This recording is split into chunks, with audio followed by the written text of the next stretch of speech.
자, 오늘은요, 1:1 양육 12번째예요. 끝으로 보면 이제 끝에서 두 번째거든요. 이제 13번째 마지막 하나가 더 남았는데 오늘 제목은요, 부활, 우리의 부활, 그리고 주님의 재림, 그리고 영원 천국이에요. 자, 히브리서 9장 27절 말씀부터 시작하죠. 한 번 죽는 것은 사람에게 정해진 것이요 그 후에는 심판이 있으리니. 한 번 죽는 것은 사람에게 정해진 것이네요. 그래서 이 죽음의 법에서 벗어날 수 있는 사람은 한 명도 없네요. 그렇죠? 여러분, 왜 사람은 반드시 한 번 죽는지 혹시 아세요? 그것은요, 하나님께서 그렇게 정하셨기 때문에 그렇습니다. 자, 그 과정을 한번 보죠. 창세기 2장 17절 말씀이에요. 하나님께서 선악 알게 한 나무 열매는 먹지 말라고 그러셨죠? 네가 그것을 먹나름 반드시 죽으라고 그래요. 반드시. 그런데 이 하나님의 말씀을 인류의 첫 여성이 범하잖아요. 창세기 3장 6절이요. 선악 알게 한 나무의 열매를 봤더니 먹을지도 하고 보암지도 하고 지르고 할 만큼 탐스럽기도 한 나무였어요. 그래서 여자가 그 열매를 따먹었네요. 그리고 자기와 함께 있는 남편에게도 줬어요. 그러니까 그도 먹었어요. 그러니까 인류의 첫 여성으로 시작하여 인류의 첫 남성인 아담까지 하나님께서 먹으면 반드시 죽을 것이야 라고 하신 그 말씀의 열매를 먹어서 하나님의 그 말씀 계명을 범했죠. 그래서 사람은 하나님께서 말씀하신 그대로, 정하신 그대로 반드시 한번 죽게 되는 거예요. 하나님께서 말씀하신 반드시 죽을 것이다라는 이 죽음의 말씀 안에는 죽음 두 가지가 들어있어요. 하나는 하나님과 분리되는 영적인 죽음, 하나는 육체의 생명이 멈추는 육적인 죽음이에요. 하나님과 분리되는 영적인 죽음은 범죄 이후에 에덴 동산에서 쫓겨나감으로 즉시 시행이 됐죠. 그런데 육체의 죽음은요, 유보되었죠. 그래서 아담은요 930년을 살고 육체가 죽었어요. 창세기 5장 4절부터 5절 보시면 5절만 보죠. 그는 아담이잖아요. 930세를 살고 죽었어요. 그렇죠? 그 뒤에 아담의 후손들의 족보가 쭉 나오는데 몇 년을 살았느냐의 차이가 있을 뿐이지 결국 다 죽어요. 왜요? 정해져 있으니까. 그래서 창세기 5장 6절부터 쭉 보시면, 자, 셋은 몇 년을 살고, 애를 어떻게 낳고, 그리고 끝에요? 죽었더라. 그 다음 에노스도 끝이 뭐예요? 어떻게 맺어요? 죽었더라. 게난도 죽었더라. 그때 다 죽었더라. 인생이 죽었더라로 끝나요. 그렇죠? 우리도 그렇죠? 여러분, 이 세상 어떻게 살아도 끝은요? 죽었더라. 근데요, 저 족보를 따라가면요, 죽었더라가 없는 사람이 나와요. 창세기 5장 21절이요. 에녹은 24절까지 가보시면 에녹이 하나님과 동행하더니 하나님이 그를 데려가심으로 세상에 있지 아니하였더라. 저게 에녹의 마지막이에요. 우리가 저 말씀을 이해할 때 죽지 않고 산 채로 하나님께 올려움 받았다라고 우리가 이해하죠. 근데 구약 성경에요, 죽지 않고 하늘로 올려온 또 한 명의 사람이 있어요. 혹시 아세요? 엘리야예요. 열왕기하 2장 11절 말씀을 보죠. 두 사람의 기록이, 저 두 사람은요, 엘리야하고 엘리야의 제자 엘리사예요. 불수레와 불말들이 두 사람을 갈라놓고 엘리야가 해오리 바람으로 하늘로 올라가더라. 저게 엘리야의 마지막 장면이에요. 이 땅에서의 마지막 장면. 하늘로 올라갔어요. 에녹도 엘리야도 죽지 않고 하늘로 올리웠네요. 그러면 이 땅에서 생명이 있는 게 아니라 하늘에 또 다른 생이 있다는 것을 우리가 알 수 있죠. 예수께서 천국 복음을 전하셨는데요, 바로 이 복음을 전하셨어요. 이 땅에서의 생만 있는 게 아니야. 하늘에 영원한 생이 있단다. 그 천국 복음을 전하셨죠. 마태복음 4장 24절. 천국 복음을 전파하시며 그러셨죠. 저 천국 복음에, 저 천국에는 두 가지의 천국이 있어요. 하나는 앞으로 올 천국, 그리고 이 땅에 이미 시작된 천국이에요. 앞으로 올 천국은 어떤 모습인가? 요한계시록 21장에 가보면 우리가 엿볼 수가 있어요. 한번 보죠. 내가 들으니 보좌에서 큰 음성이 나서 이르되 보라 하나님의 장막, 천막이에요. 하나님의 거처를 저렇게 표현한 거죠. 하나님의 거처가 사람들과 함께 있음에 하나님께서 구원받은 자들이 모여있는 거룩한 성 새 예루살렘에 구원받은 그 성도들 모두 위에 천막을 딱 치시고 계시는 모양이에요. 즉 하나님께서 그 안에 함께 계신단 말이죠. 구원받은 모든 이들에게 함께 하시는 곳이 천국이에요. 그래서 천국은요, 하나님이 충만히 계세요.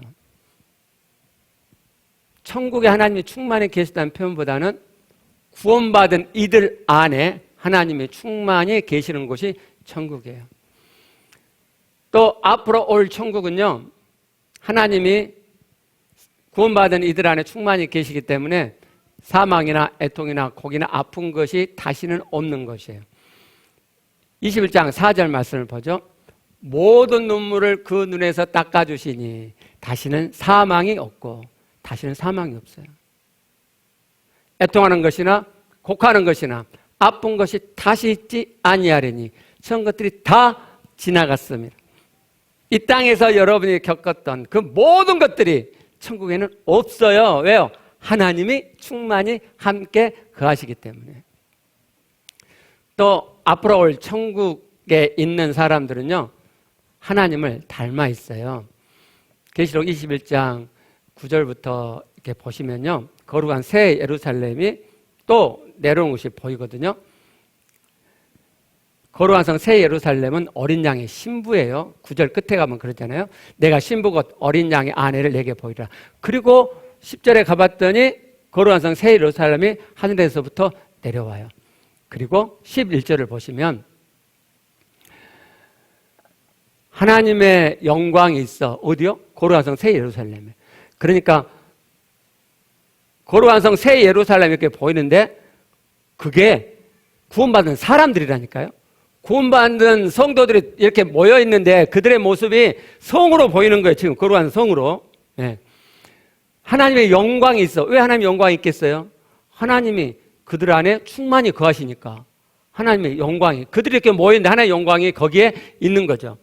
그래가지고 그 성의 빛이, 그 성의 빛이란 말은 구원받은 이들의 빛이 지극히 귀한 보석 같고 백옥과 수정같이 막더라. 계시록 4장 2절 3절로 가보시면요, 보좌에 앉으신 하나님 아버지의 모습이 나와요. 자, 3절 보시면 앉으시니 하나님 아버지세요. 이의 모양이 백옥과 홍보석 같고, 백옥과 홍보석 같고, 그죠? 근데 구원받은 이들이 모여있는 거룩한 성 새 예루살렘의 모습이 보석 같잖아요. 그러죠? 그럼 뭘 의미하죠? 하나님을 닮아 있다고요. 구원받은 이들은 하나님을 닮아 있어요.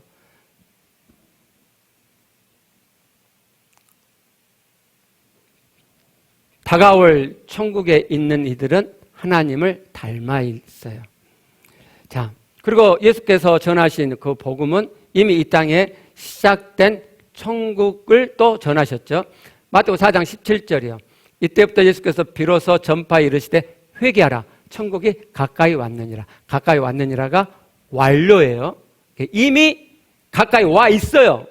그러니까 저 말을 쉽게 풀어보면 천국 이미 이 땅에서 시작되었다 이런 말씀이죠.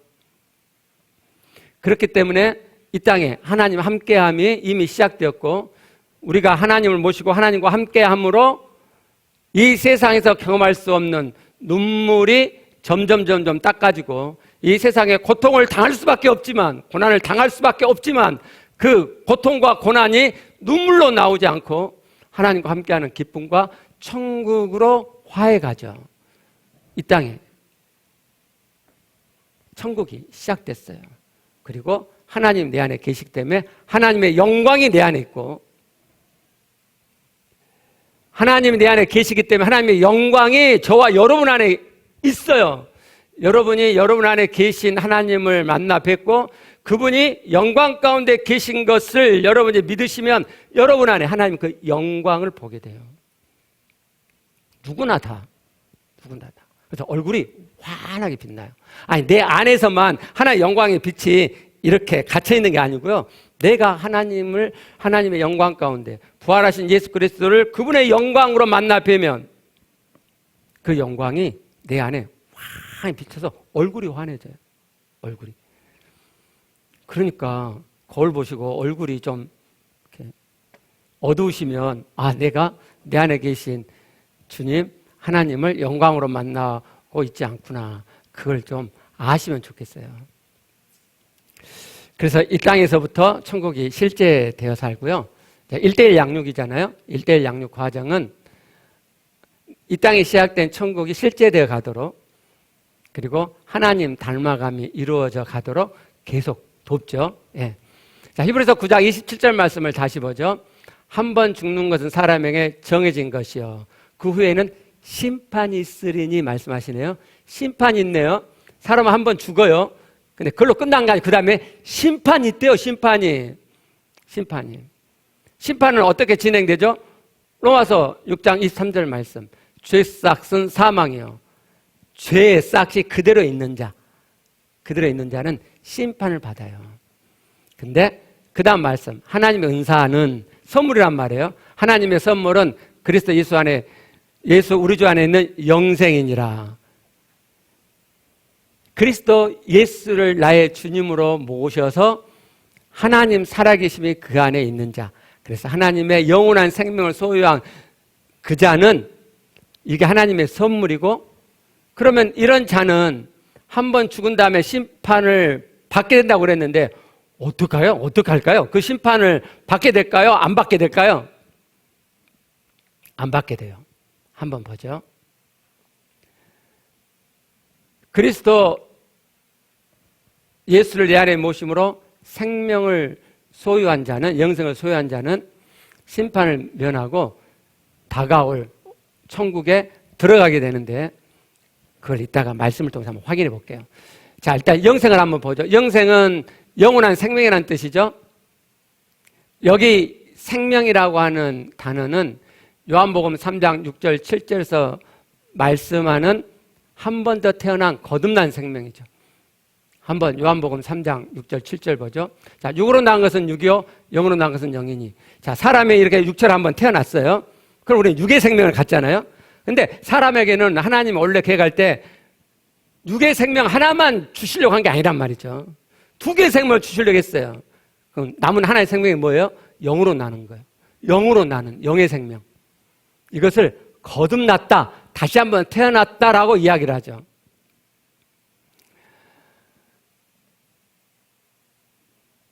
부활하신 예수 그리스도를 내 안에 모심으로 하나님 내 안에 계시게 되고 하나님 살아계심이 내 안에 있으므로 하나님 생명이 내 안에 있고 이 하나님의 생명이 영의 생명, 영원한 생명이죠. 자, 영의 생명에 대해서 성경에서 더 우리 알아보죠. 요한복음 5장 26절 말씀이에요. 아버지께서 자기 속에 생명이 있음 같이 아들 예수 그리스도죠. 예수 그리스도 생명을 주어 그 속에 있게 하셨고, 자, 생명은 살아계심이라고 그랬잖아요. 생명의 뜻이 살아계심이잖아요. 그러면 하나님께서 살아계시죠. 그러니까 하나님 안에 생명이 있어요. 하나님의 생명이. 그러죠?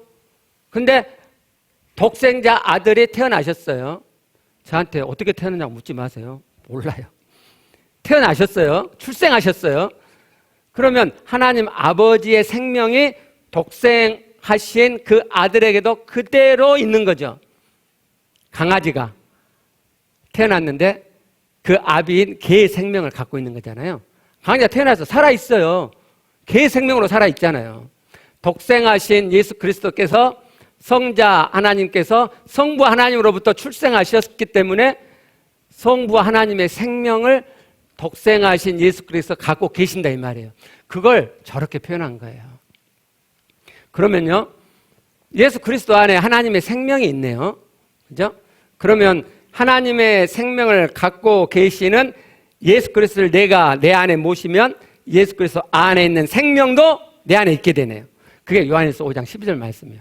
아들이 있는 자에게는 하나님의 아들이 있는 자에게는 생명이 있고 하나님의 생명이 있고. 왜요? 예수 그리스도 안에, 하나님의 아들 안에 하나님의 생명이 있는데 그 하나님의 아들을 내가 모셨기 때문에 내 안에 하나님이 계신다고요. 하나님 살아계심이 내 안에 있게 된다고요. 독생하신 예수 그리스도 하나님의 아들이고 곧 하나님이시잖아요. 하나님을 내가 내 안에 모셨잖아요. 그럼 내 안에 하나님 살아계심이 있게 된 거잖아요. 그래서 하나님의 생명이 내 안에 있는 거죠. 그 생명이 영원한 생명이라, 영생이라 이 말이에요. 사람이 죽은 다음에 심판이 있게 된다고 말씀 우리가 보았죠. 근데 이 하나님의 생명, 영의 생명으로 거듭난 사람은 심판을 면하게 돼요. 말씀을 한번 볼게요. 요한복음 3장 18절 말씀이에요.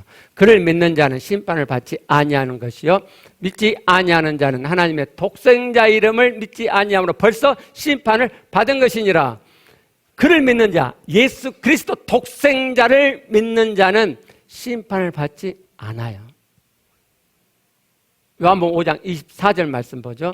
내가 진실로 진실로 너에게 이르노니 내 말을 듣고 또 나 보내신 이를 믿는 자는 영생을 얻었고, 헬라어 원문은 현재형이에요.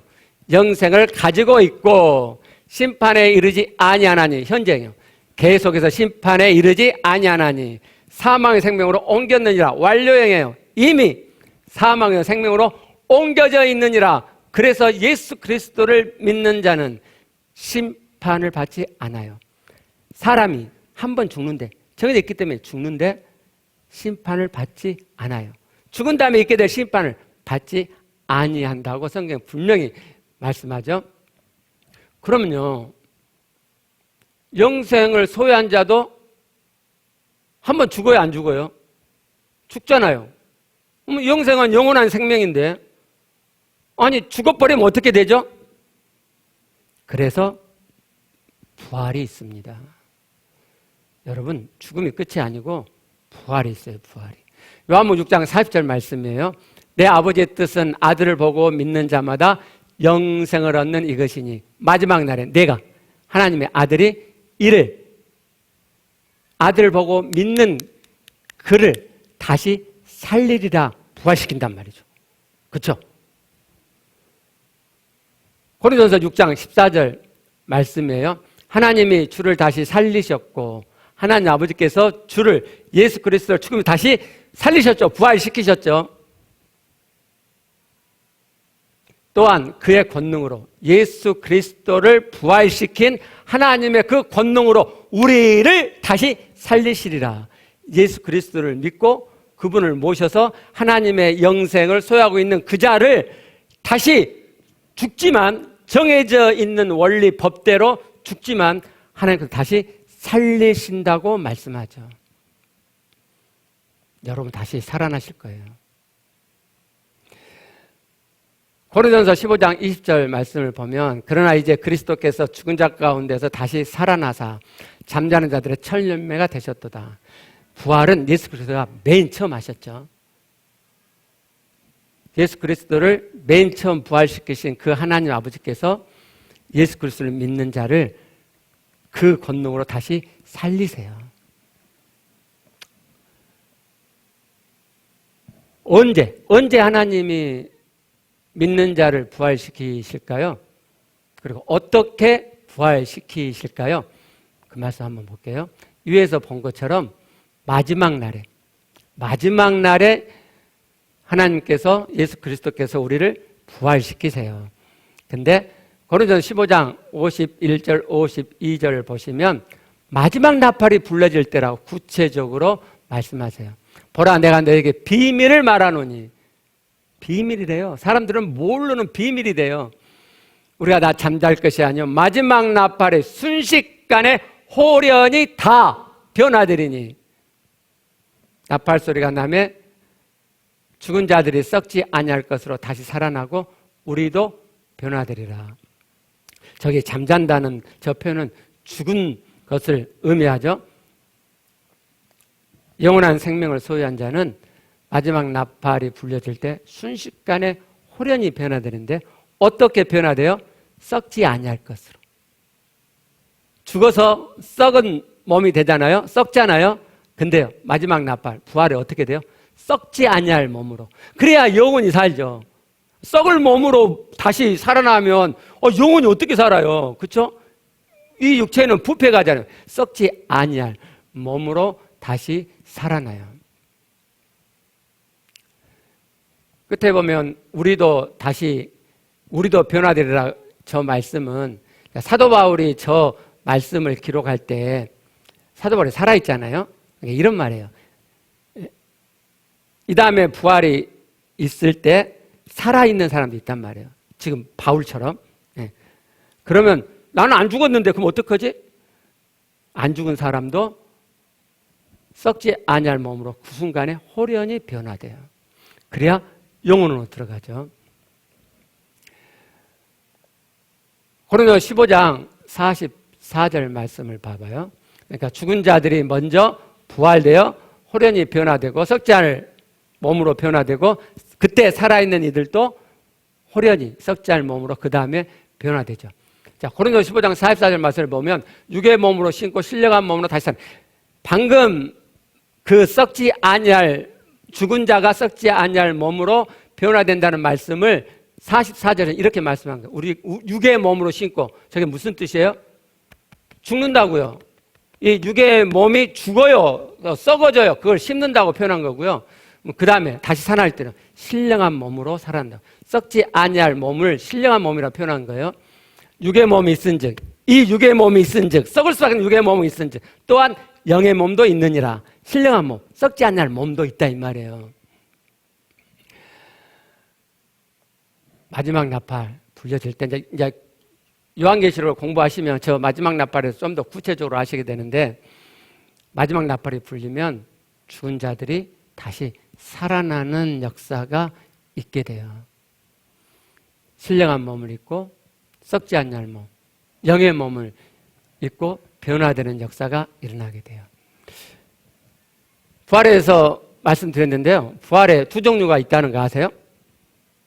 예수님께서는 생명의 부활과 심판의 부활로 둘로 나눠서 말씀하셨어요. 요한복음 5장 29절 말씀이에요. 선한 일을 행한 자는 생명의 부활로, 악한 일을 행한 자는 심판의 부활로 나오리라. 선한 일을 행한 자. 이 세상 말하는 막 선한 일을 행하는 자를 의미하나? 그렇지 않아요.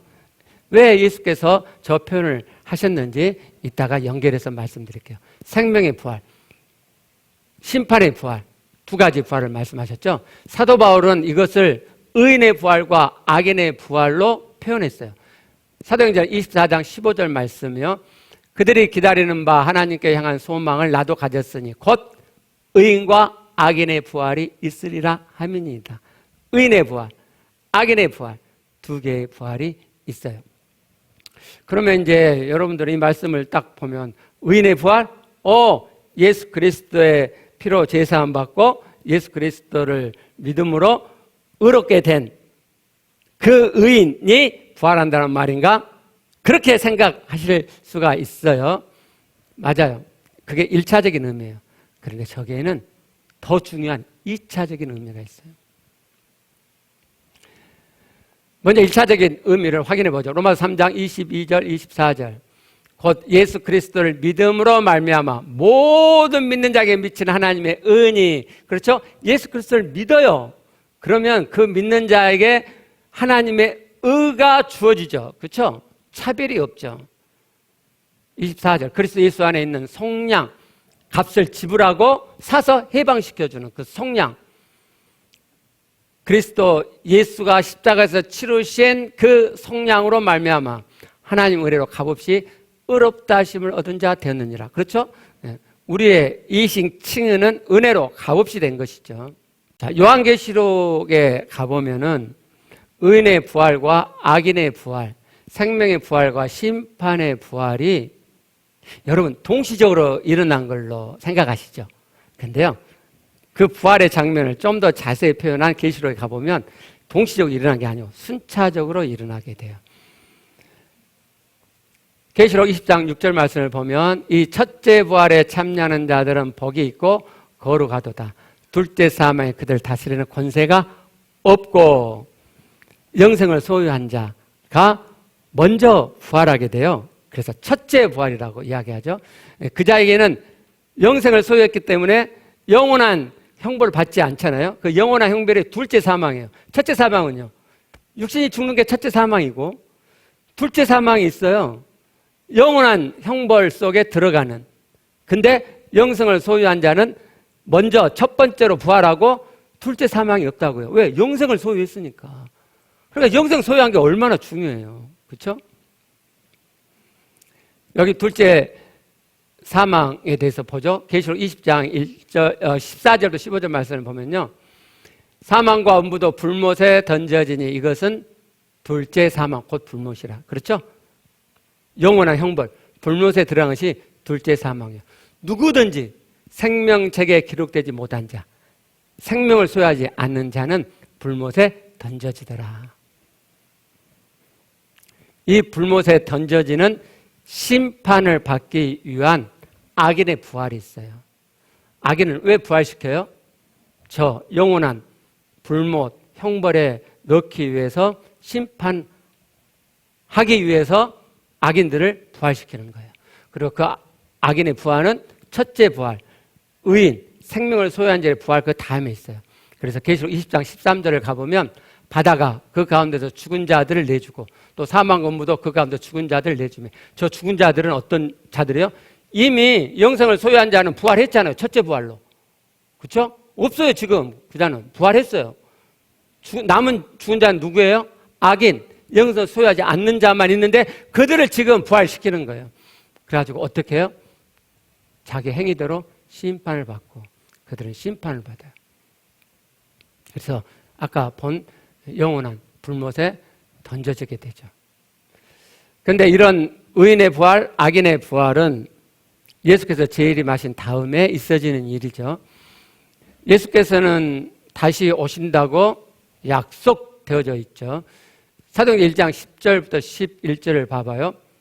올라가실 때 제자들이 자세히 하늘을 쳐다보고 있는데 흰옷 입은 두 사람이 그들 곁에 서서 이르되, 갈릴리 사람들아, 어찌하여 서서 하늘을 쳐다보느냐? 너희 가운데서 하늘로 올려지신 이 예수는 하늘로 가심을 본 그대로 오시리라. 주님은 승천하신 그대로 다시 오세요. 데살로니가전서 4장 16절 말씀입니다. 주께서 호령과 천사장의 소리와 하나님의 나팔 소리로 친히 하늘로부터 강림 내려오신단 말이죠. 강림하시리니 그리스도 안에서 죽은 자들이 먼저 일어나고, 조금 전에 고린도에서 봤죠? 죽은 자들이 먼저 일어나고, 예수께서 다시 오실 때 먼저 재림이 있어지고, 그 다음에 영생을 소유한 의인들이 부활하고, 그 다음에 영원한 형벌에 넣는 심판을 위해서 영생을 소유하지 못하고 죽은 악인들이 부활하게 돼요. 자, 이제 마지막으로 아까 뒤로 넘겨놨던 앞으로 올 천국에 들어가는 의인의 부활에 해당되는 저 의인의 2차적인 의미를 알아보게요. 1차적인 의미는 뭐였죠? 예수 그리스도 피로 제사함 받고 의롭게 여김을 받는 거였죠. 2차적인 의미가 있단 말이에요.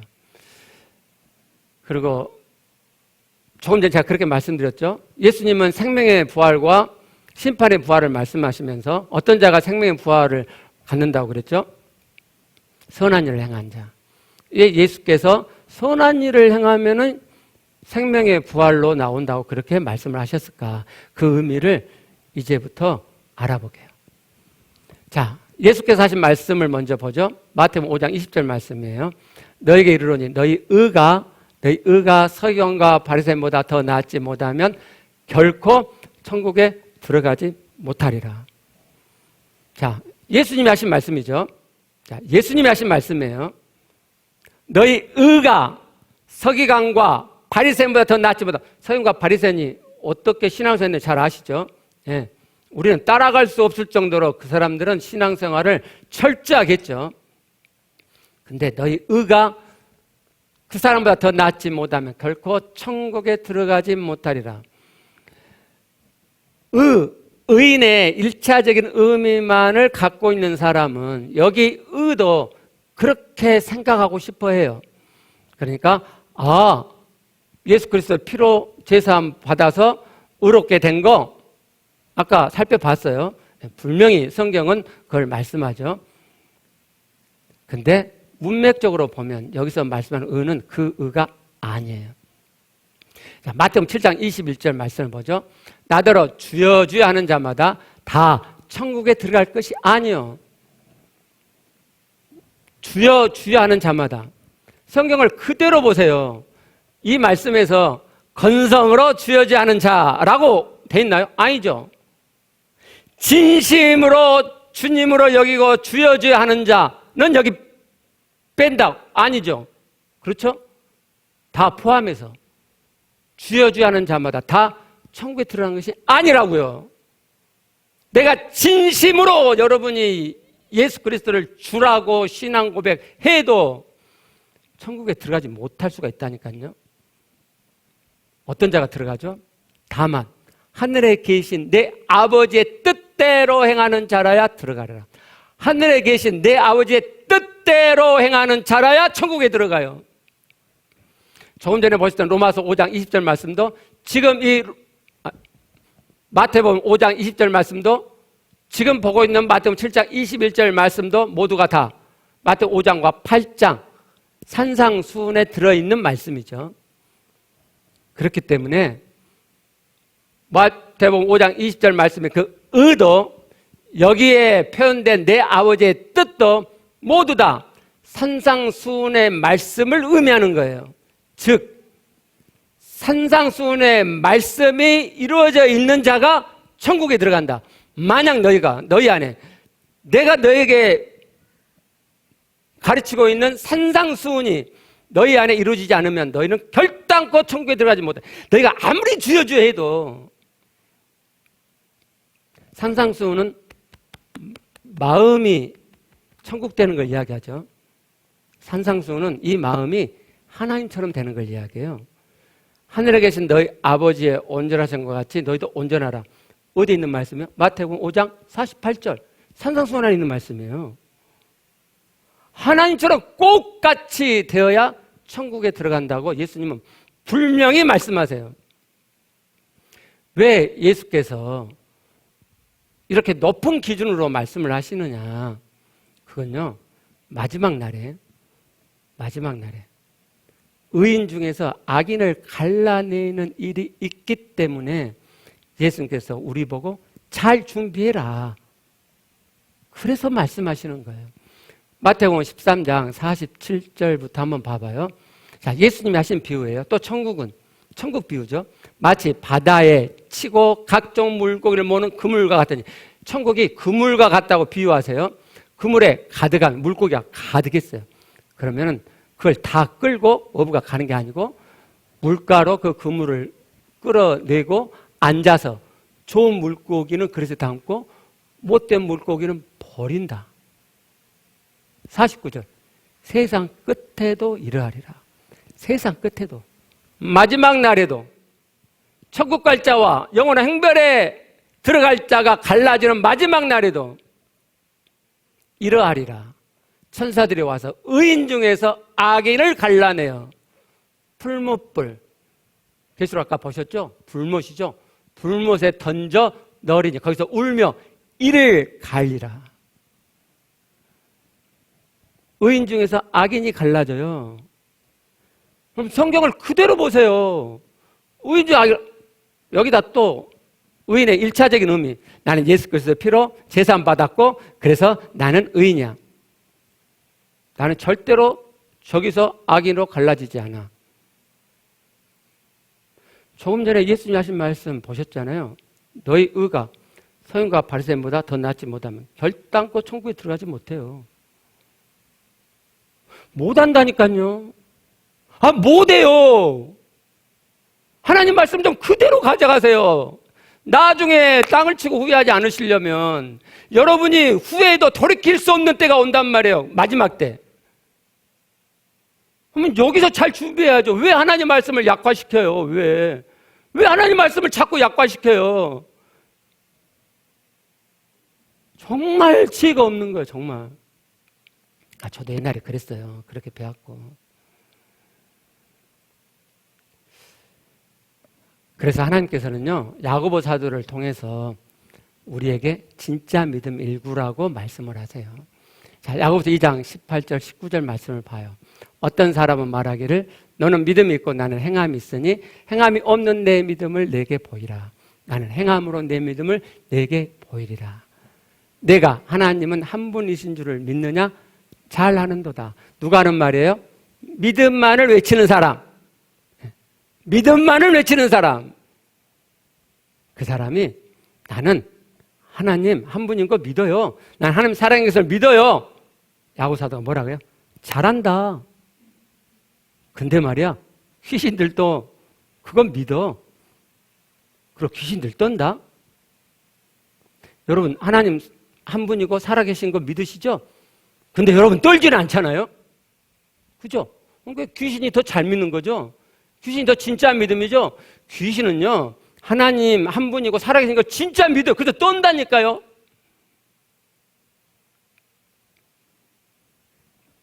무슨 의미예요? 하나님 유일하신 분이고 살아계신 거 믿는 것 잘하는 건데 그건 귀신들도 믿는 거고 그래 그건 기본이야. 그걸 좋은 믿음이라고 하지 않아. 그걸 구원받을 수 있는 천국 갈 수 있는 믿음이라고 하지 않는다 이 말이에요. 그래서 22절 가보면 이렇게 말씀하잖아요. 내가 보거니와 믿음이 그의 행함과 함께 일하고 행함으로 믿음이 온전케 되었느니라. 행함으로 믿음이 온전케 돼요. 그러니까 내가 진짜 믿으면 행함이 나오게 돼 있다니까요. 근데 왜 행함이 없는데 내 믿음이 진짜이고 구원받은 믿음인 것 마냥 그러시냔 말이에요. 거기다가 종교적인 생활에 액세서리를 붙여가지고 이렇게 예배 참석한 거 구원과 아무 상관없어. 11조 잘하세요? 구원과 아무 상관없어요. 성경 어디에 11조 잘하고 예배 잘 참석하면 천국 간다고 어디에 돼 있어요? 아무 상관없어요. 오직 천국의 기준은 하나님의 온전하심과 같이 온전케 되는 거예요. 하나님의 신적 속성에 이르러 가는 거란 말이에요. 야고보서 2장 마지막 말씀을 보면 영혼 없는 몸이 죽은 것 같이 행함이 없는 믿음은 죽은 거라 그랬죠. 여러분 말씀 그대로 가져오세요. 죽은 믿음이에요. 나는 하나님 살아계서 믿어요. 그렇기 때문에 11조도 하고 예배도 참석하고 그런 나는 또 성경헌금도 하고 구제헌금도 하고 그렇잖아요. 여러분 깨어나세요. 구원의 여부를 어떻게 알 수 있다고요? 하나님 말씀에 대한 반응을 보면 알아요. 그래요. 저도 옛날에 그때 것처럼 그래서 잘못 가르쳤고 그래 저도 잘못 배웠고 제가 그렇게 저는 설교도 그렇게 한 적이 있잖아요. 그렇죠? 먼 옛날도 아니고 엘시에 있을 때만 해도 십자가의 의만 이신치금만 강조했잖아요. 그럼 구원 얻는다고 제가 그랬잖아요. 근데 여러분은 지금 우리가 놓치고 있었던 하나님의 말씀을 듣고 계시잖아요. 약화시키지 마세요. 사람은 정말 악해요. 자기 보호라는 거 있죠?